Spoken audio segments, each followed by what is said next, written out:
دوست داری دنیای واقعی ابر ماشین ها رو از نزدیک ببینی؟ تو این ویدیو قراره با هیولاهای آشنا بشی که هر کدومشون یه معجزه صنعتی ان. از دستگاهی که میتونه همزمان آسفالت بریزه و حفاری کنه تا بیل مکانیکی که تو آب هم کار میکنه. حتما تا آخر ویدیو با من همراه باش تا با همین غول‌های تکنولوژی رو کشف کنیم و ببینیم چطور میتونن کارها رو به سطح جدیدی ببرن. این یه دستگاه فوق‌العاده از سری EC6000 شرکت آلکانزه.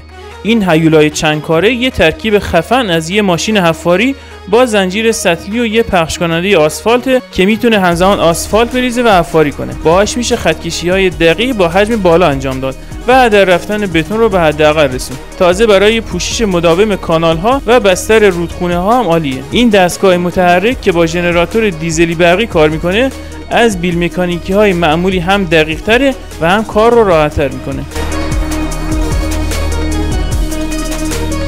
دستگاه سری SLJ شرکت بیجینگ وایلد که بهش هیولای آهنی میگن واقعا انقلابی تو ساخت پل‌ها به پا کرده. این غولاسان نه تنها سرعت ساخت پل‌ها رو به طرز چشمگیری افزایش میده بلکه هزینه‌ها و منابع رو هم کاهش میده.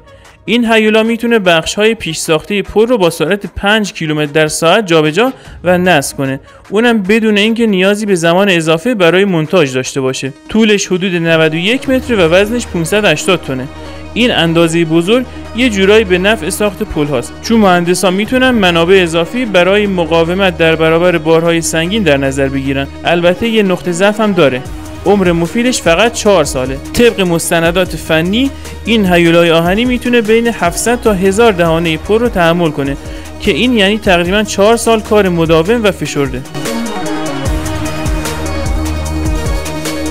با سالها تجربه تو طراحی و ساخت تجهیزات معدنی شرکت پیاسنتینی انسان حالا راه‌حل‌های اقتصادی و قابل اعتمادی برای ماشین‌های کمبار ارائه میده. برای همین هم کامیون‌های جدیدشون پنتر 2 360 رو ساختن که مخصوص صنعت معدن طراحی شده و کار کردن باهاشون هم خیلی ساده است. این ماشین کمبار میتونه بین 80 تا 100 تن بار رو جابجا کنه و میشه اون رو بسته به نیازهای خاص جابجایی و معدنی و شرایط مختلف معدن سفارشی کرد.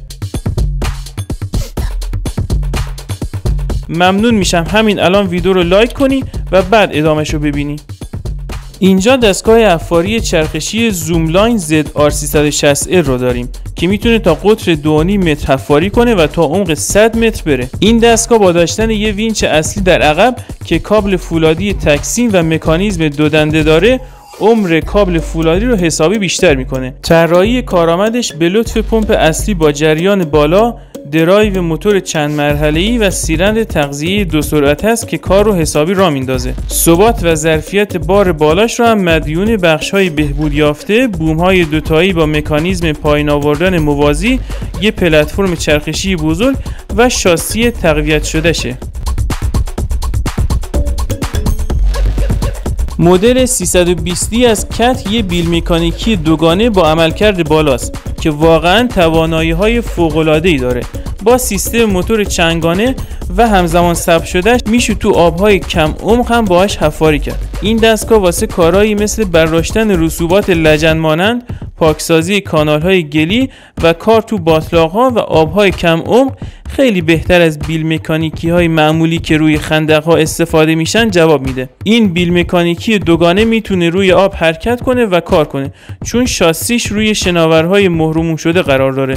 حتی میتونه در حین حفاری بچرخه یا حتی دور بزنه بدون اینکه نیازی به حمایت از زیر داشته باشه.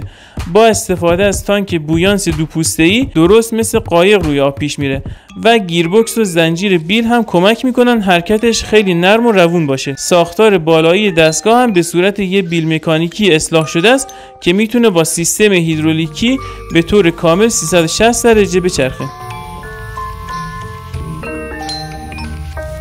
ببین این غول درستا TD25 سری 2 رو یه تایتان واقعی تو دنیای بولدوزرها با موتور 330 اسب بخار و وزنی نزدیک به 42 تن. این دستگاه از پس هر کاری برمیاد، از ساخت جاده گرفته تا حفاری. این بولدوزر از هیچ کار سختی نمیترسه. حالا تصور کن نشستی توی کابین، دور تا دورت کنترل های پیشرفته و حس میکنی پادشاه کارگاه ساختمونی. فکر میکنید جدا کردن مهرهای فولادی از لاستیک‌های جامد کار سختیه؟ با ایگل اینترنشنال OTDR بیتر نظرت عوض میشه.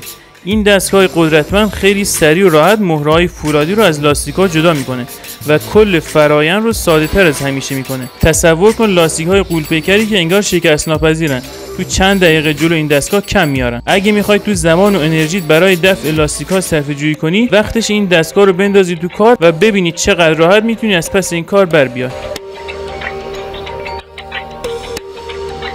نظرتو در مورد این غول‌های قدرتمند تو کامنت‌ها بنویس. ممنونم که تا انتها همراهم بودی. یادت نره کانال رو سابسکرایب و زنگوله رو هم فعال کنی تا از ویدیوهای جدید جا نمونی.